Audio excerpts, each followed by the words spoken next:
Hello friends, welcome to the Healthcare Today. Today we are going to discuss about another important topic, which is spinal tuberculosis, or also called as pot spine. So spinal tuberculosis is one form of extrapulmonary tuberculosis. That means the lung is not involved but the tuberculosis is present in your spine. So these days the number of cases having spinal tuberculosis are increasing. So how do you diagnose this spinal tuberculosis? How do you start treatment? How do you go about the management when the spine is involved? To start with, what are the symptoms you observe once you have spinal tuberculosis? So many times the one most common symptom which we see is low backache. Patients tend to have backache which is persisting. In spite of taking multiple painkillers, they don't have much relief, and eventually the pain increases. Thereby, once what exactly happens is the tubercular bacteria, it eats away the spinal part, the bony part of the vertebrae, especially the anterior part, where the vertebrae which are supposed to be one on another, the vertebrae collapses, leading to compression on the spinal cord. So once the compression is happening, that means your nerve is being compressed by the bony weight.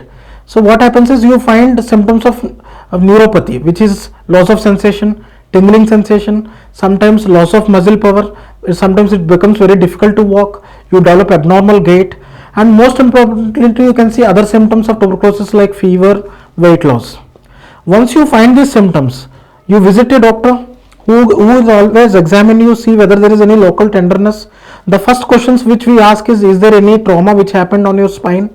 Or if there is no trauma, if there is constitutional symptoms like weight loss, fever, and the symptoms are since long, we ask for an MRI of your spine to see whether all the vertebrae are intact, whether there is any nerve compression, whether there is any other ligament injury which is contributing to this. Once we see your MRI, if there is any loss of function, or if there is any nerve compression with significant functional loss, that means you are unable to walk, if there is any loss of sensation of feet, then we immediately recommend you to a spine surgeon. The spine surgeon immediately, maybe sometimes they may ask you for a conservative management for few weeks and see whether you are improving or not. If you are not improving with conservative management, they tend to do a surgery once there is a nerve compression or a functional loss which is happening. So during the surgery, it becomes also useful for the pulmonologist like us. They take a sample, and the sample is analyzed for tuberculosis and also drug resistance. So we are for sure that we are treating tuberculosis and nothing else. So what about cases where you don't require surgery, when there is no functional loss? What happens to those cases? So once you have an MRI showing that there is some bony involvement or not leading to any functional loss or any nerve compression, we place you on some therapy and also refer you to an interventional radiologist who can put a needle and take a sample from the bone which is involved and send it for analysis. Most of these cases, sending a sample is very difficult because spine is very closely associated with spinal cord and nerve compressions. All the nerve roots exit from the spinal cord. So any sort of trauma to the nerve may damage and lead to functional loss, which is not necessary.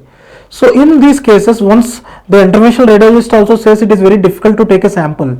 So these cases, depending upon the radiological profile, we put them on empirical ATT. That means we prescribe you anti-tubercular therapy without any proof. The only proof which we have is a radiological proof. We don't have a microbiological proof.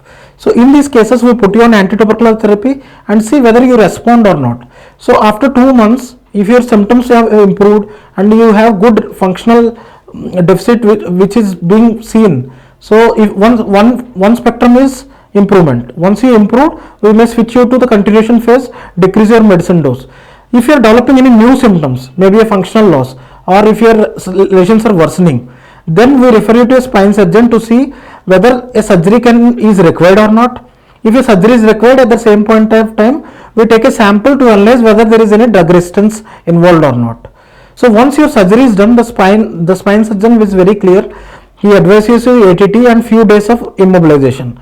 After some point of time, once you are better, once the stitches are removed, once there is healthy wound which is seen, we ask you to mobilize. Once you start mobilizing, over a period of time, your bony lesions and other lesions which are damaged due to the tuberculosis starts improving. But one thing which I want to reiterate is the normal tuberculosis. For example, patient having pulmonary tuberculosis will receive anti-tubercular drugs only for 6 months. In most cases, if the X-ray is not improving, we may ask the patient to take for 3 months or 6 months more, maybe 9 months to 1 year more. But in most spinal tuberculosis or pot spine cases, we give you antitubercular medicines for 12 to 18 months, because it is a paucibacillary disease. The amount of bacteria present in that lesion is very low, so you require longer duration of therapy to tackle this.